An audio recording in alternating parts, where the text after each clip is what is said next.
Good morning, everybody. If I can have everybody settled in, if we can get the doors closed in the past. And welcome to the final day of the Middle East Summit. It is almost like a summit with all the leaders that we had here. As you know from the previous meeting that we had in Jordan together, and prior to that here in Sharm el-Sheikh, in the past few years at the forum, we've been talking quite romantically and at the same time quite practically about entering a new phase of economic growth and, if we can say it, an Arab Renaissance. So I captured a few of my own headlines of what's been going on for the last, I think it's fair to say, 24 months. We have today economic growth of 6% or better. It's really the standard. We see it as high as 10, 12% in certain pockets of the region. The 6 Gulf states brought in about $400 billion in 2007 on oil revenues alone, and that was before the surge to $100 a barrel and before the recent leap up to $120 a barrel. I can list, and I think this is something that's not been focused on outside the region, at least a dozen names from the Middle East that are emerging as global brands in their own right, and there are many, many more with aspirations to do the same in the next 4 or 5 years. And last but certainly not least, the sovereign wealth funds have emerged on the global arena, not only as investors, but as we have seen over the last 6 months, as instruments or providers of liquidity during the recent credit crisis, which many would say, and we'll discuss this over the next hour, is still not over. Now, the reason I wanted to list these 3 headlines is that they underline the point that we're entering a new era for the region, but there's always that nagging undertow in a conversation. And I kind of call it yes but city. Yes, we're doing extremely well, but will something crack? Yes, we're trying to push through the reforms, but should we have done it 10 years ago? Yes, we're deploying the resources in the region, but is it overly dependent on energy? These are some of the key factors to discuss. And I think the conversation will be broken down into near-term challenges, which are quite acute, and then the longer-term horizon of how do we put these building blocks in place to have sustainability for the next generation of growth. As you can see, we have a very expert panel of business leaders from across the region and geographically spread out as well, so I think we'll get a healthy mix of people. I won't spend the time mentioning the names because these are all very familiar faces, but I'd like to start with someone from this country here, Yasser Mallawany of EFG-Hermes. And I was compiling our report for our program this week, and we all kind of shared the same thoughts behind the scenes. The spotlight is quite intense on the Middle East right now, perhaps because we had the presence of George W. Bush, but it wasn't a discussion captured on the Palestinian peace issue alone, but it's acknowledging where we've come so far in terms of the economic growth and then the challenges that sit right in front of us. So let's start what we think are the biggest challenges to remain resilient to the downturn that we have in the West today. It's almost like you see the storm clouds there. It started on Wall Street, and I live in London. You can see it approaching on the Atlantic, but as it reached the Middle East, and if it does so, what would you say is the biggest challenge at this stage to sustain growth? Okay, thank you, John. Let me just give some reflections, then I go right away to answer your question. I think there has been a paradigm shift in the region. Nobody can debate that, and maybe us as investment banks have been proxy to that. The region became a must-have allocation in any global portfolio, and I like to quote Morgan Stanley CEO when he said, if it's not Shanghai, Mumbai, Dubai, then it's bye-bye. So I think basically a paradigm shift has happened. I think the region learned from the lessons of the first oil boom. We see a different structure with respect to economic policies. The wealth of oil is saved to support the downtrends and so on and so forth. But let me give you also some reflections or challenges that I think are very relevant at the moment. The region today is one of, in my opinion, the resilient blocks within the global economy, as long as the price of the barrel of oil will be above the $50–$55. However, I think the region today stands at very challenging situation, particularly with respect to the strong management of the macro economy. You said rightfully so that you have some economic blocks that are suffering, and if you take the GCC, for example, which has very solid fundamentals and robust cycle ahead of the GCC, but also faced with inflationary pressures, being pegged to a currency that is adopting, in a way, an expansionary policy.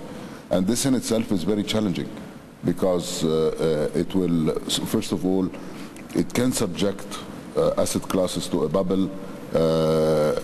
It will affect the cost of doing business in the GCC, and accordingly, I think Kuwait has been very brave to depeg already. So I think this is one of the major challenges, in my opinion, that has to be looked at, and I'm talking near future. If you take the other components or the other countries within the region, they are even having more challenges, given the fact that they are not all exporters. On the contrary, they are all importers.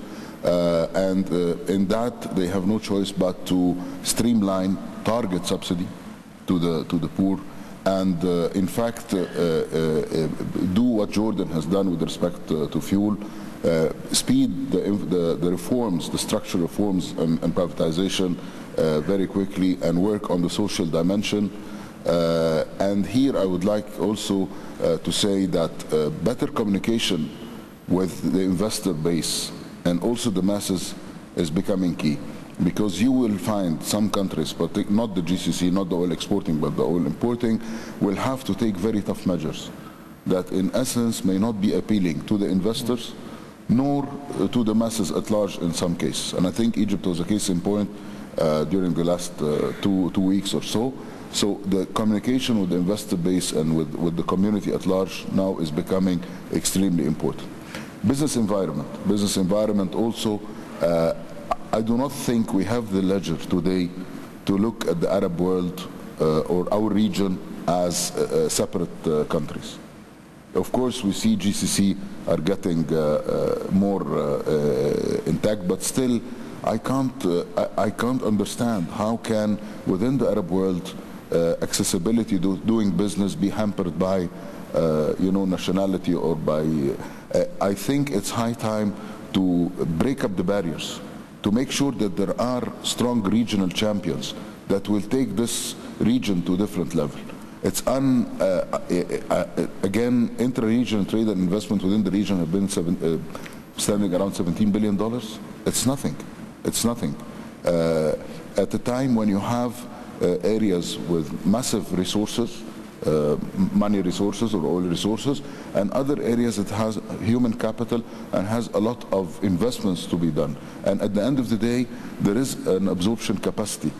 So I think it is a golden opportunity, again, to look at the region as an economic bloc. It's not anymore an option, in my opinion.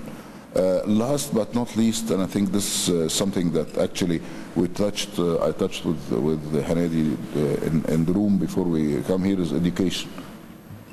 And I don't want to dwell on that because I think she will be talking about that. But education from, I'm not talking about the intelligentsia. I think, on the contrary, the region managed to reverse the brain drain to a great extent. And a lot of calibers are returning back to the region because of the environment.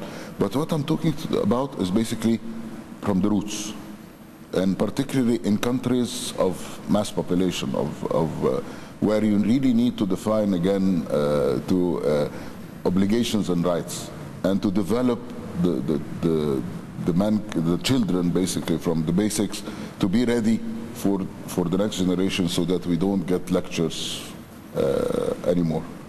Thank you. Thanks very much. You raised a number of topics that we'll use as threads all the way through, but before I move on, in a 15-second answer, would you put inflation near term as the #1 challenge vis-a-vis any sort of slowdown getting hit here? It's a major challenge. I think that, as I've told you, for GCC, it's how you can sustain a very strong growth, yet control inflation, and for other countries within the region. It's basically how to reduce the impact of inflation yet not hamper your reforms, your growth, and your structural reforms as well. Thanks.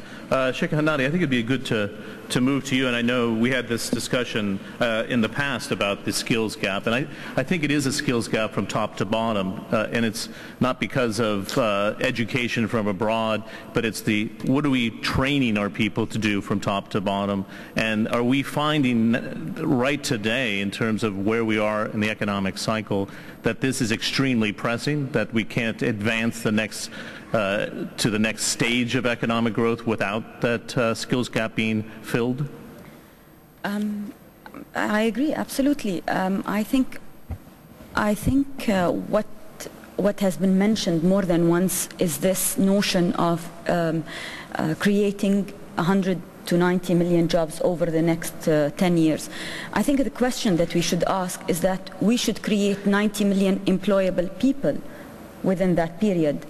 When we look at education, if reforms within the educational system are not generating the right person, employable person for the labor market, there has to be a multitude of solutions that go hand in hand for creating the next generation. So it's not only the reforms of the educational system within the classroom, but it's as well the availability of vocational training, the availability of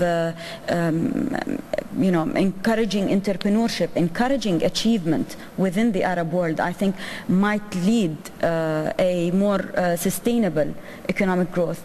I think if the question is asked, is it a priority to sustain our growth in the future? It's absolutely. Who will create this growth? It is the next generation. We have to create the right people for this generation. I think stability as well is a major concern. Stability relies on people finding the right pay, applying this right pay. So it goes hand in hand with inflation. I think, it's where the short term and the long term become one. If we have to manage inflation in the short term, but as well we have to manage the right skill set that would have the right pay in the long term. So I think Qatar is a very good example on that. Education in Qatar has the right reforms within the schools and so on, but then it's the second stage of university graduates studying the labor market, finding out what exactly the needs are, and then starting within the educational system of offering the right degrees at a certain extent, but as well going through vocational training, going through training centers, trying to involve the population as a whole. So the link is quite strong between the near and longer term as a result of the skills challenge. Do you feel comfortable, and I'd like to get a very frank answer from you, when you see Doha, which is quite small in population, going through such explosive growth? It's almost like you have to strap yourself in, and you're in a race car, and you need double belts to see where it's going. I mean, 14% growth and inflation that matches it is extraordinary and very difficult to manage for most. I think you can only feel comfortable in stagnation, and I don't think anyone wants stagnation. I think growth comes with its challenges, and it's up to us to identify and prioritize the challenges and start managing them. I don't think anyone wants to be comfortable in the world today. Everyone wants to catch up with what's happening.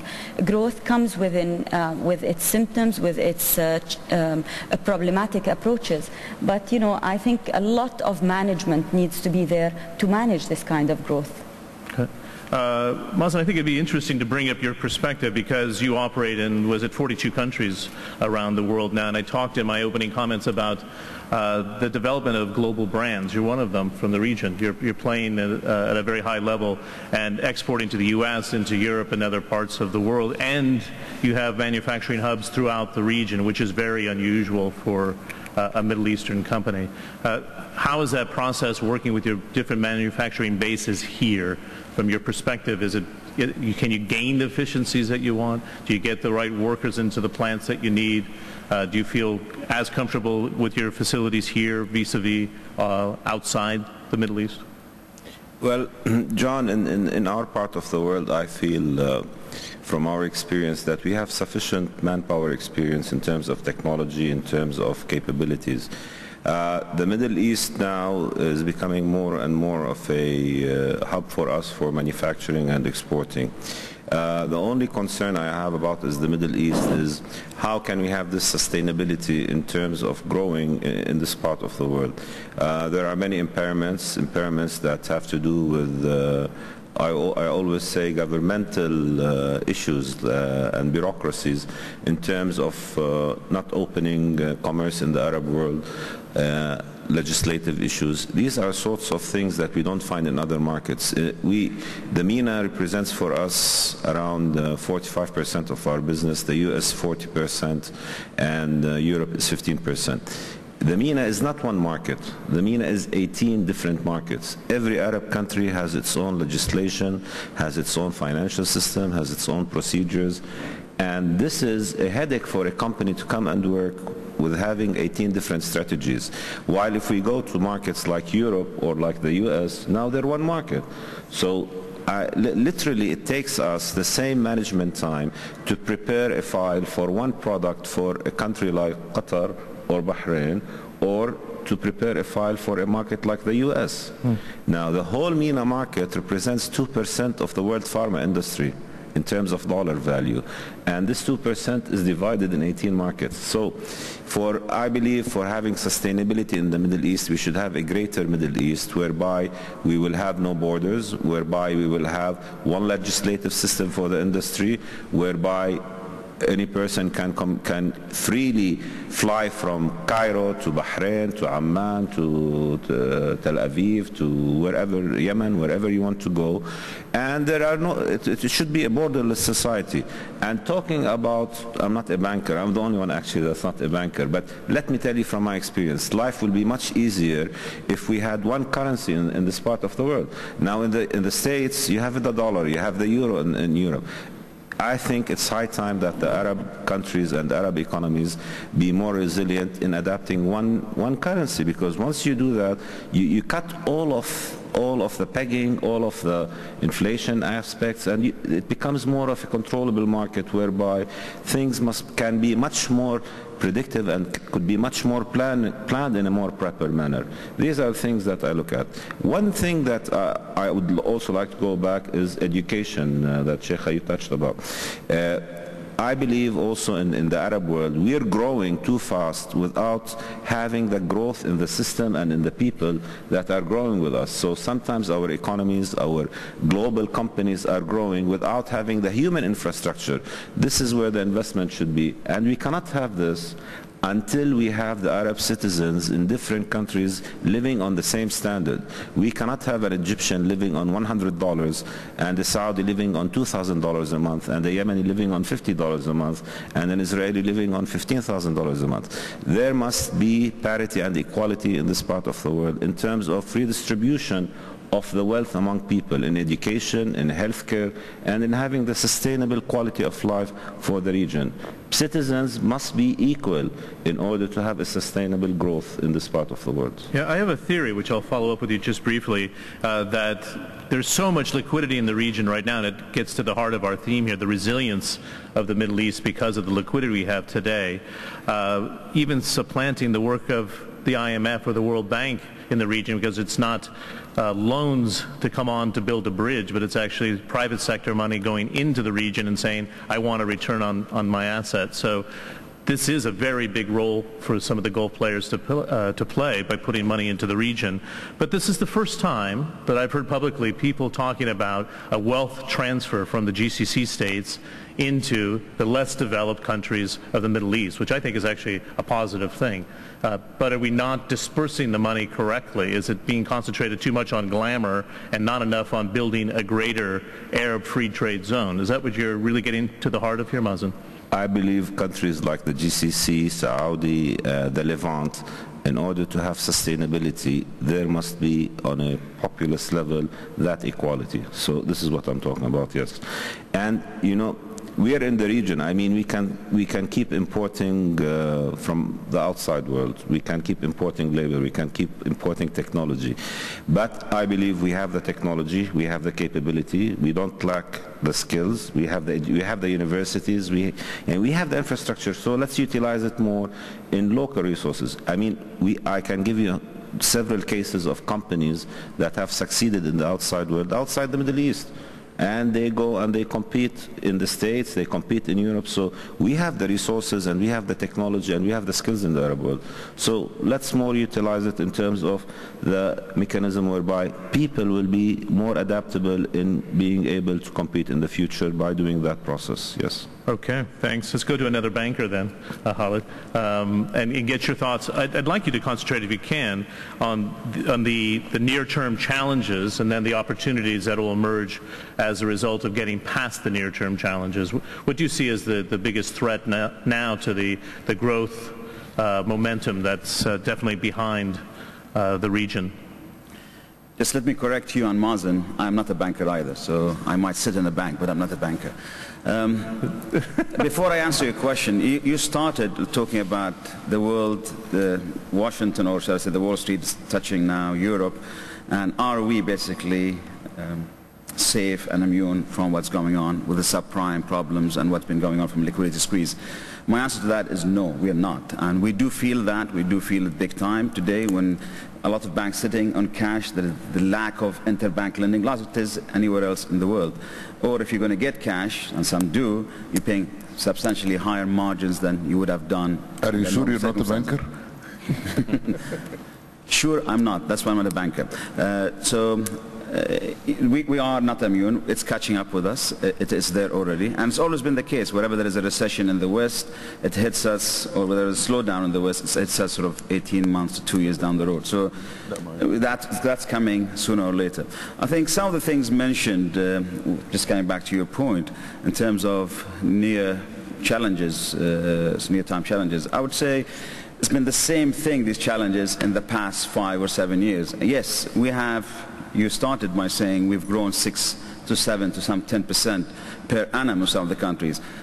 Just sit back and really analyze those numbers. It's like some of the, since we talk banks, some of the new banks in the Gulf coming out today, they are basically conduits for somebody with a government or big-time person in the government, where land has been transferred through that conduit to go to the market because the land is free, this gentleman makes money or the government makes money, and the bank makes money. There's profitability in the bank, but it's only like a broker for basically spreading the land outside. And it's not real business from a banking perspective. So that's why I'm not a banker, and most of us actually are not bankers in reality today, because that is the business which is thriving. And the other business which is thriving is speculation on stock market. I mean, we look at the way the stock market has been going in the Gulf specifically, and actually when you look at North Africa and Egypt too, and I would not discount Jordan. So it's been just going up, and there's a lot of speculation in the market. Yes, some of this speculation may be backed up because there were lower prices a long time ago, but what we see today, there are very much higher prices. The PE ratios are high, the price to book are high, and the real backup to a lot of these institutions actually is real estate and stock market again. So we need to be very careful on what is the real sort of growth here.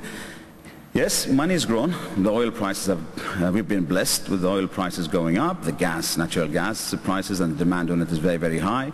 I remember actually in Qatar, sort of 15 years ago, when it was sort of, we had Korea and we had Japan basically offloading from Qatar gas and Ras gas, and today everybody basically, there is limitation of gas. So that's been a great thing for us in the region in terms of money coming in. But let's just sit back and again think.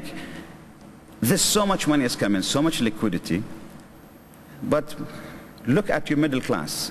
Sheikh Hanadi spoke about education. I think middle class has been basically destroyed in the Middle East today, in the past 7 years. The reason it's been destroyed because the gap between rich and poor has just widened substantially, and even when we had that middle class, either they've gone up there or they've gone to the rock bottom. Today, some people in our part of the world, they cannot even afford to eat. I mean, Mazen talks about a $2 or $10 or $20 a day. I mean, people can't afford to eat. So we got to be careful about the issue of this growth element. The growth is where your own people. We don't look at it per capita. Let's just look at reality where it is.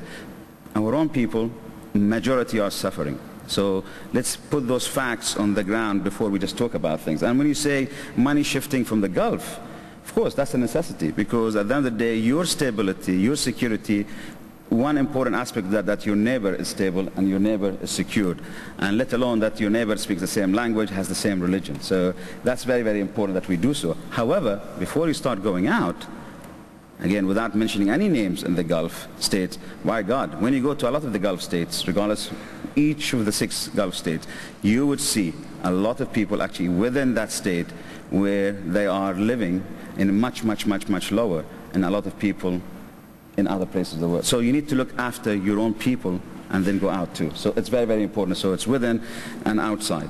And I think, actually, I think it was King Abdullah who mentioned that in a speech 2 days ago. So we need to be a bit sort of look at the facts in a much better way than the way you are putting it, the big numbers, the general numbers. We'll just be a bit specific.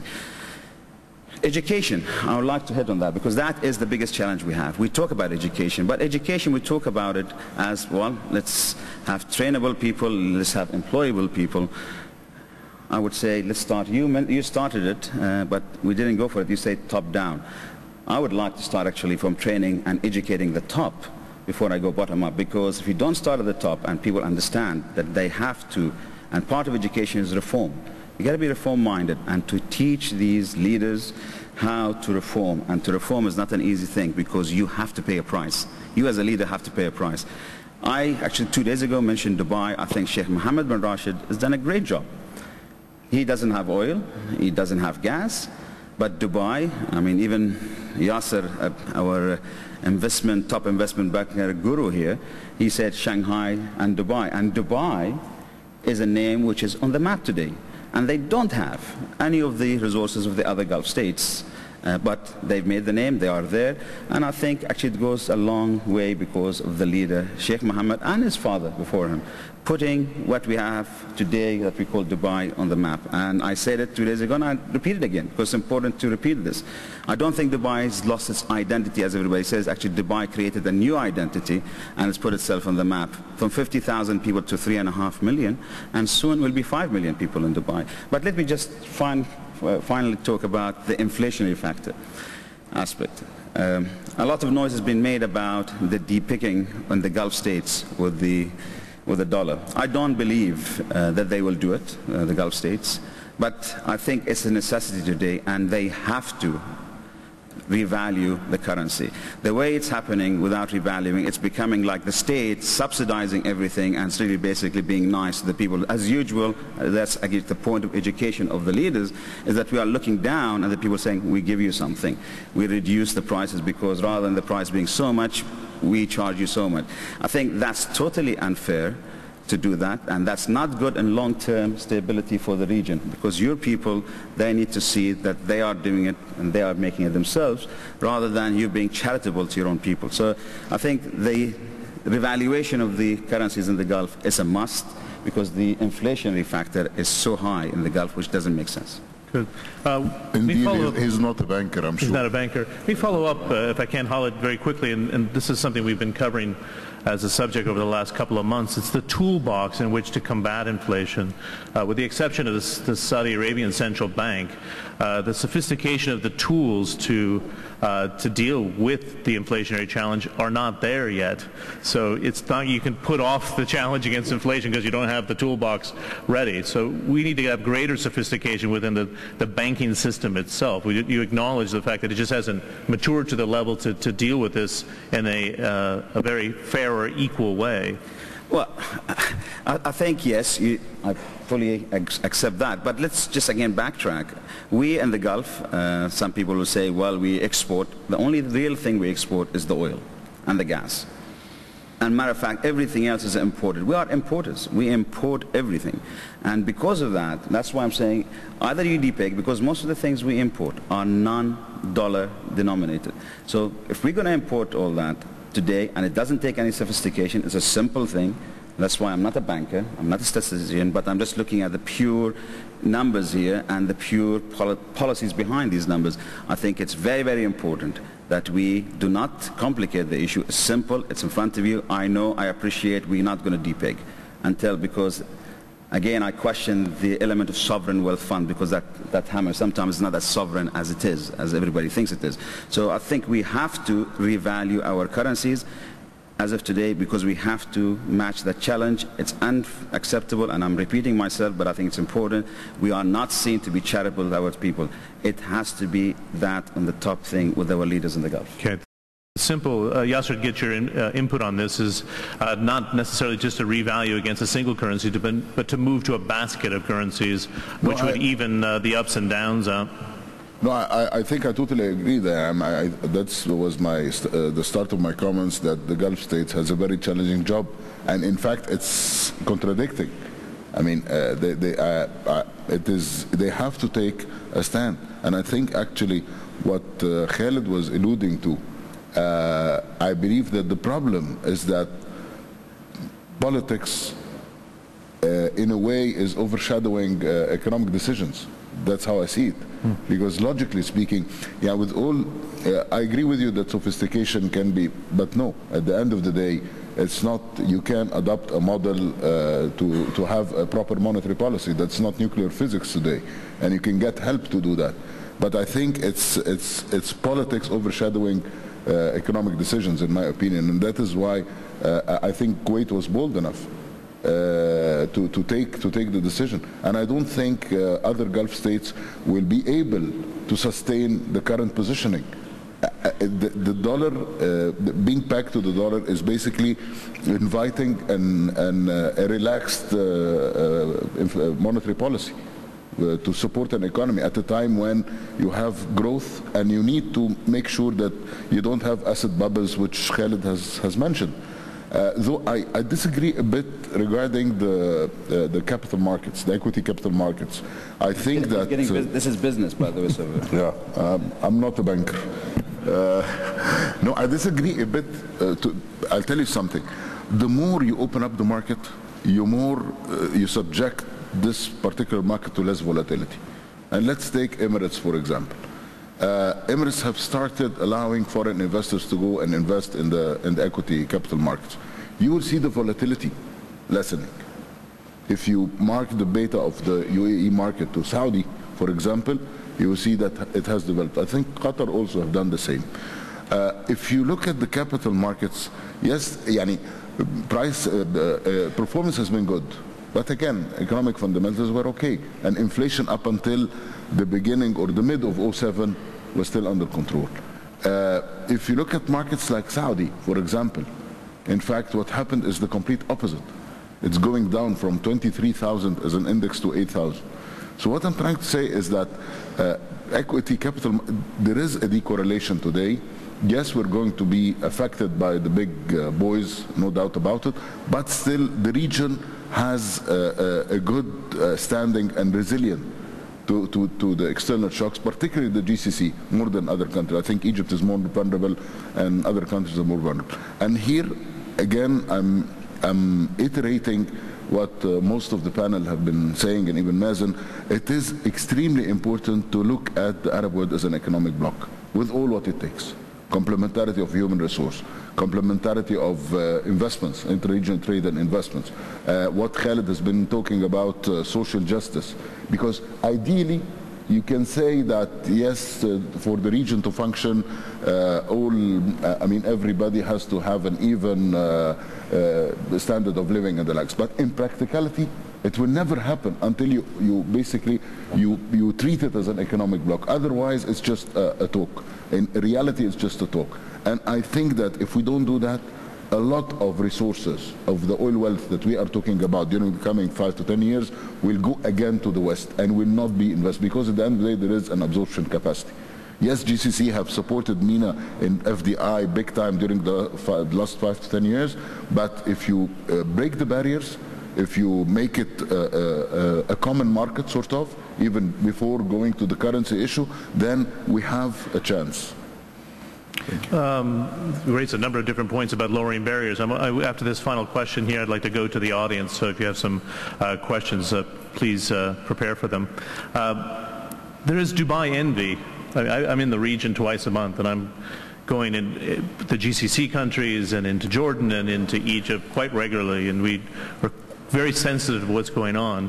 And I think about 9 months ago, when the peak of the sovereign wealth discussion really heated up, before dialogue opened up, and now you have the World Bank and the IMF and the OECD all involved in this process, and there's much better dialogue taking place, which I think is healthy.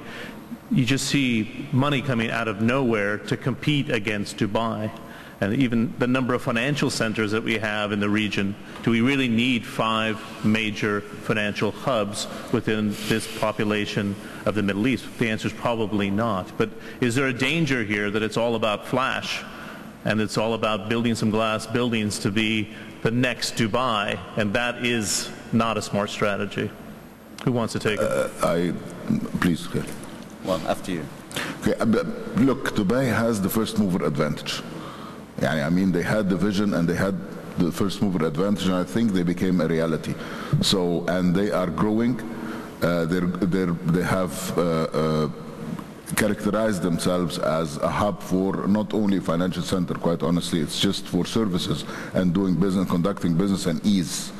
But what I see is that each country is trying to position itself within a certain niche. And I think Qatar, for example, is positioning itself, in my opinion, correct me if I'm wrong, but in education, sort of, to become the hub for education and value add. So I don't think this is the threat, but I think the threat is that we do not want most of the investments coming from the oil wealth to be again real estate driven, or or basically just building cities. The Arab world has to go up the value added chain. And this is the most important thing, which eludes us to what the talk about education. If we don't, eventually, within 60, 80, 100 years, nobody knows. But eventually, the oil will lose importance and alternative energy will come by, and whoever is going to own the patent will be the international, the West basically, will own the patent, and accordingly, you have just a window of opportunity to secure generations to come. And that is why we have to go up the chain. We cannot just do cities and do real estate. No, you have to, and not only petrochemicals. You have to diversify the economy. You have to go up the chain. You have to do what actually India is doing, or China. So this is, in my opinion, where the risk and the sustainability. We were just focused on the short term in this panel, but I think the medium term, the challenges are much larger, and that's why the economic bloc maybe will elude us to have human capital that could be skilled to reach what we need. Good. If I may, I agree with Mazen. There are so many synergies within the Arab world that have not been explored. I think the question of parity has to exist. We have to look at our internal economies, as Khalid was saying, and not being taken as per capita incomes states. But I must agree as well with Yasser. There usually, from an outside world, everyone looks at Dubai, the rest of the region, envious or trying to copy. I think there is synergy within the Gulf states themselves, and I think we're trying to complement each other. I think as well, as Yasser was saying, that in Qatar we're trying to become an educational hub, but as well we're trying to complement what we're looking at the Dubai experiment. By experience, by no means take that as a negative aspect. We're looking at the success. We're seeing how can we complement within the GCC this success, how can we grow this success for the whole region as a whole. Good. I wanted to open the floor up to some questions. If we have some questions, just raise your hand. We have one over here. If we can take the microphone.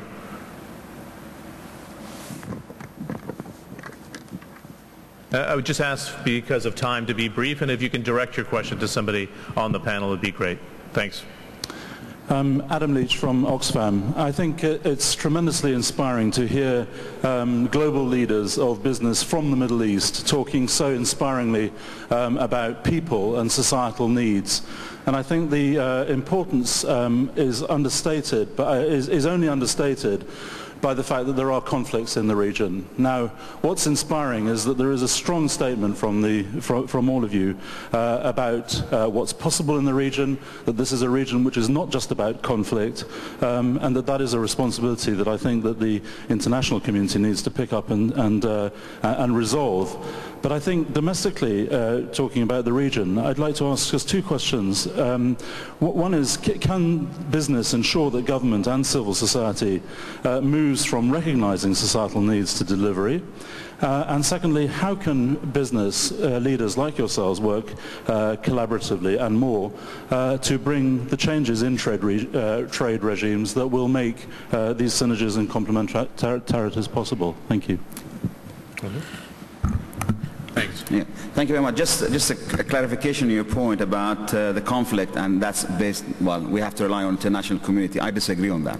I think we have to rely on ourselves. I mean, if we're going to talk about fixing our problems by outside, yesterday I attended the stability session, which was, I wanted it to be an inspiring session. Actually, it was much more, again, of a problematic issue. Foreign Minister Abdulla-Janahi, he got lots of claps for what he said, because emotionally we were there. And he said, well, the only way we're going to fix things is if there is political will. Sorry. Political will must be there. Political will has to be there, and the only way it's going to happen that we push it. To come back to your point, a few weeks back there was a conference in Kuwait, and King Abdullah of Jordan, he spoke in that conference, and one of the things he raised, and actually he was looking into the eyes of everybody there and most of us, the business community, and he said, you have the responsibility to tell us. It's not a question that we request you, it's your responsibility to tell us where we're going wrong, and you push us. That is a very important thing. So we, as a business community, we have to start here first. We cannot just talk about governments. We cannot talk about the international community. We have to talk about ourselves. There is a lot that we can do, and we should do from home before we go outside. Mazen spoke about, and Yasser did, and Sheikh Hanadi did in an indirect way, about the social responsibility in terms of really doing things. Look at financial statements across the Arab world of what Yasser was talking about the capital markets, about the communities opening up in terms of companies. And look at how much, Al-Baradi actually said it yesterday, but nobody listened. That's what a very important point that he brought out. What's the percentage that we spend on research? That is the future. That's the education. So you got to educate the future. Don't go and put your money and invest as a sovereign fund in Citibank or UBS or elsewhere. Okay, invest it in your own people. And we, as business community, we have to do that. So I think the burden, to come back to your question, the burden is on our shoulders, not anybody else. We are there to do it. And one important thing, the resilience issue, I don't think it's going to be resilient, because the point I made about the gap, 20 years down the road, and this 3 days that we have here, it's all to do with learning from the future. If we carry on the way we are today, the oil could be $500 a barrel, gas could be God knows whatever per cubic meter. If we do not recreate our middle class, God help us, because there is no resilience. I'm not talking about myself, I'm talking about my grandchildren. And that's the only way. And we cannot have, you're right, Mazen, we cannot but open up. Eventually we have to open up. We are, matter of fact, all these countries, whatever is with, again, it's international community disaster that's been upon us for such a long time, we're all small countries. I mean, we need to, eventually we will be, we have to, we have no option but to be one block. And it's not just us, actually, we have Turkey, we have Israel, and we have the Iranians. I mean, they are all part of the same block. Eventually, we have to work. But one point you mentioned about the enviousness of Dubai. Dubai actually could be a great story, not just for the Gulf. It could be a great story for non-Gulf states, because it has made itself not because of oil, it's made because of ideas, and they've redirected themselves, and that's very, very important. Yes, I take the point, Abu Dhabi paid a lot of money to start with, but they've been going on so strong and been so resilient. That's very, very important. Another point you mentioned, and I think it's important, it's just you got to look into the future. It's going to happen. We can't afford to have 5 financial centers in the Gulf. It just does not make sense. And eventually, and I might be, somebody will take a shotgun and hit me with it, but that's the reality, you got to face it. Eventually, Riyadh will be the real financial center, because that's where the volume is and that's where the money is. And Riyadh will be the financial center, and we all have to wake up to that. I think Qataris have already woken up to that, but in the past 2 months we've seen it, because they don't want problems there, so we all have to wake up that Riyadh will be the financial center of the Middle East, because that's where the big thing is. In fact, I wanted to, before I go back to the floor, raise the question of Saudi Arabia, because, again, for those who don't look closely from the outside in, this is the sleeping giant waking up in a big way, and there's a different element to it, a social element to it, that I think a lot of people overlook. If you're going to build 7 economic cities, you are going to import a lot of change. And King Abdullah's, pushing, he's got his, foot to the floor, the accelerator down to the floor, pushing change.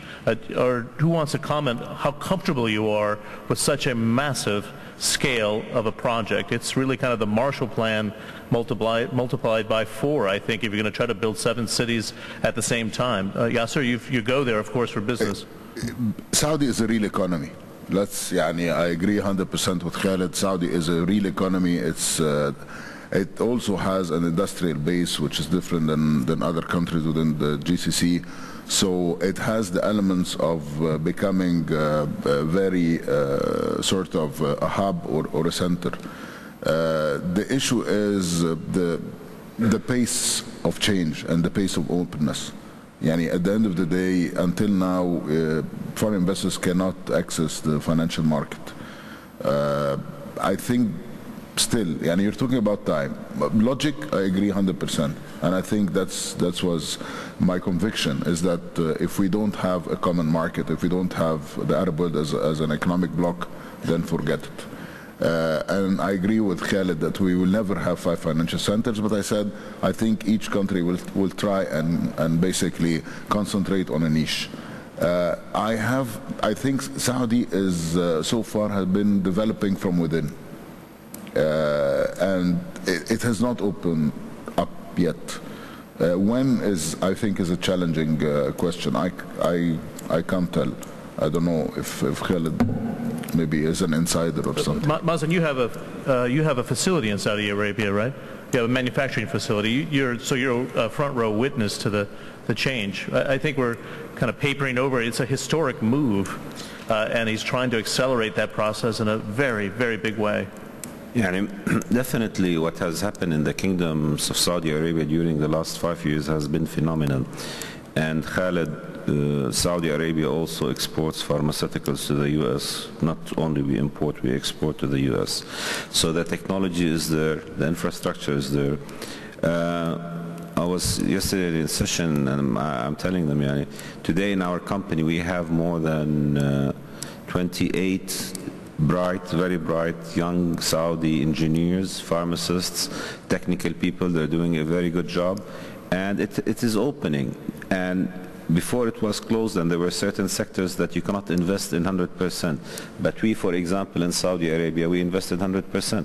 So it's opening. But I would say the main challenge for Saudi Arabia also is to get the private sector more involved in the employment process by training the people. This is what I feel is lacking: the skills after graduation for the university students, to get the skills to go into the market. One issue that was touched on briefly, I'm a very strong believer in research and development. One of our basic fundamental problems in the Arab world is that we have concept of research and development doesn't exist.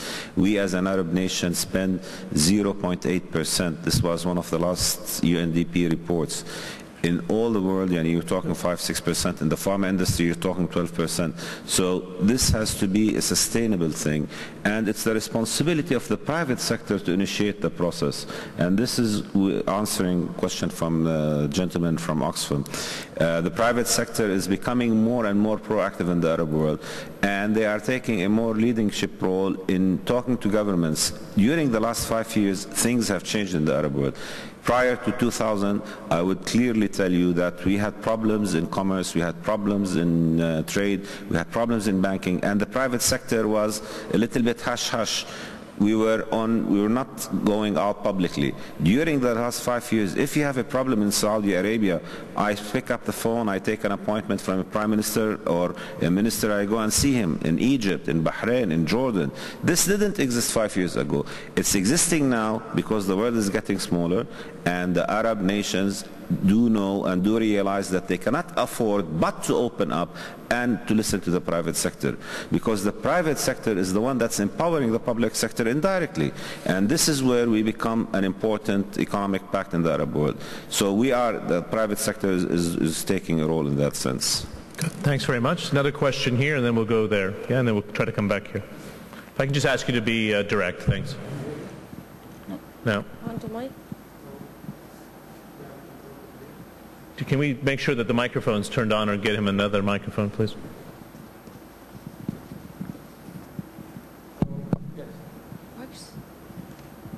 Hello. Thank you. My name is Subhi Batarji. I'm the president of Saudi German Hospital Group in Saudi Arabia and regionally. I want to shift the minds of the audience to where my industry is. Yes, you cannot have 5 financial centers in the region, but you can have 22 healthcare cities. If you read the McKinsey report, it really bothers me when I see everybody talks about all aspects of development, including education, and everybody misses the most important industry, and that is healthcare. If you read the McKinsey report about healthcare in the GCC, you'll see huge figures in this industry, and the prospects of such a knowledge industry are tremendous. Not only that, but as it is the second largest employer in industries after tourism. My comment is, I wish that in the future, in such panels, nobody would forget such an industry. This is where the core of development is. And then I just conclude by making a comment. Yes, Saudi Arabia is a real economy, but now we're living in a world of speed. And it's not big eats small anymore. It's fast eats slow. Dubai has a first mover advantage, and we should never forget that. Thank you. Okay. Just very quickly before I turn it over to Khalid, I share your thought, by the way, and I was with Gerald Lawless at the London Business School a couple weeks ago on the Middle East Day there, and I said I had a chance, by the way, to go visit the Dubai Healthcare City in the last month on the invitation of Tatweer, just to see the development of what you're talking about. I 100% agree. But I said, I think Dubai is about 20 years ahead of its competitors. And he says, yeah, but it's a new world. It only takes 5 to make up for the 20. So they don't want to rest.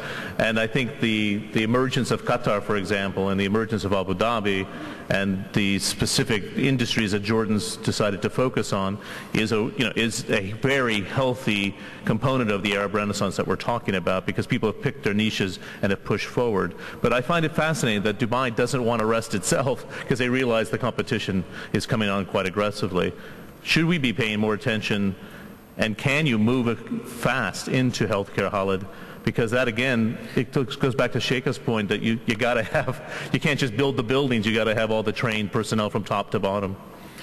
Well, I mean, I fully accept and agree. You cannot preach to the converted. And the reason, actually, I don't want to talk about it too much is because I'm in that business, and I'm a full believer. And I think what you said, there is much, much more room to do business. But I'd like to make the point about, you said it, and somebody said it's real economy. I think it was Yasser about Saudi Arabia, and he said sleeping giant needs to wake up. Well, I think I will take the word sleeping out. It's a giant which has to wake up.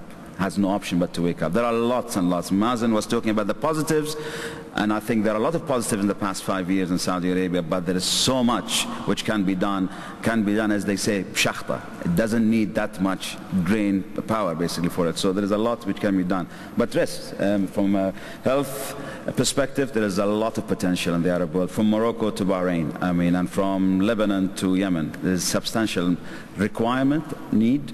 And actually, since, again, I come back, sovereign wealth funds rather than investing in other banks. Recapitalize your own banks. I mean, a lot of the banks in the region, I think, I'm not a banker, Yasser will confirm this, they are undercapitalized, so capitalize your own banks rather than capitalizing Citibank, and look into the areas such as health. I see one of the champions here, he's hiding, one of the champions in a different industry, telecommunication, Dr. Saad al-Barrak is here, Najib Sawiris. These guys are champions. They've done something. They've really gone across border because it's been business sense for them to go and do that. And we need basically to have our champions and mention our champions and really inspire the young people coming up through education by looking at the champions that we have today.